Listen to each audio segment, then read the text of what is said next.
윤 대통령은 지난해 3월 말, 4월 초 서울 삼청동 안전가옥, 안가에서 당시 김용현 경호처장, 신원식 국방부 장관, 조태용 국가정보원장, 여인영 국군 방첩사령관 등과 회동을 했다.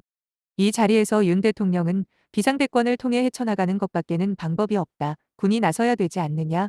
군이 적극적인 역할을 해야 하지 않겠느냐는 취지로 말한 것으로 공소장은 밝히고 있다. 당시 윤 대통령은 총선 패배 가능성 속에 김건희 여사 명품 가방 수수 의혹, 이종섭 전 국방부 장관의 주호주 대사 임명 논란, 의대 증원 갈등, 대파 875원 발언 논란 등 여러 악재에 직면해 있었다. 이후 4.1령 총선에서 범야권이 192석을 확보하면서 국정 운영에 어려움이 가중됐다. 총선 참패 후 윤 대통령은 비상조치 논의를 구체화한 것으로 보인다. 5월에서 6월 윤 대통령은 안가에서 김 전 장관, 여 전 사령관과 저녁 식사를 하며 비상대권이나 비상조치가 아니면 나라를 정상화할 방법이 없는가라는 취지의 논의를 이어갔다.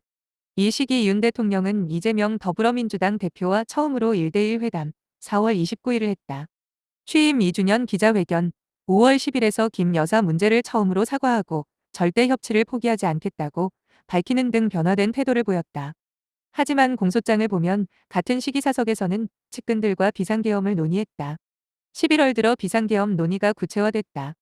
22대 국회에서 여소야대 격차가 커졌고 윤한, 윤석열, 한동훈 갈등으로 여당 내 분열은 깊어졌다. 민주당이 절대 다수를 차지하며 정부 추진 법안이 난항을 겪고 야당 주도로 특검법과 탄핵소추안이 줄줄이 통과되자 비상계엄을 본격적으로 검토한 것으로 보인다. 임기 반환점 11월 11일 사흘 앞둔 11월 7일 윤 대통령은 대국민 담화를 통해 모든 것이 제 불찰이고 제 부덕에 소치라며 고개를 숙였다. 그러면서 국정 쇄신과 소통 강화를 약속했다. 하지만 여론의 반응은 싸늘했다. 특히 구체적으로 사과해달라는 요구에 윤 대통령은 어찌됐든 사과를 드린다고 해 비판이 일었다. 담화 다음 날 발표된 한국갤럽 조사에서 대통령 지지율은 취임 후 최저치인 17%까지 추락했다. 담화 이틀 뒤인 9일 윤 대통령은 국방부 장관 공관에서 김 전 장관, 여인영 전 국군방첩사령관 등과 만났다. 이 자리에서 그는 특별한 방법이 아니고서는 해결할 방법이 없다는 취지로 비상계엄에 관해 이야기했다고 공소장에 적시됐다. 윤 대통령은 11월 말계엄 발동을 결심한 것으로 보인다. 24일 한남동 관저에서 그는 김 전 장관과 차를 마시며 정말 나라가 이래서 되겠느냐, 이게 나라냐, 바로잡아야 한다. 미래 세대에 제대로 된 나라를 만들어주기 위해서는 특단의 대책이 필요하겠다. 국회가 폐악질을 하고 있다고 언급했다. 이때는 대통령 부부 공천 개입 의혹을 촉발한 명태균 씨 관련 폭로가 이어지고 민주당이 대통령실 특수활동비, 특활비를 전액 삭감한 예산안을 단독 처리하는 등 윤 대통령이 국정 운영에 어려움을 겪던 시점이었다.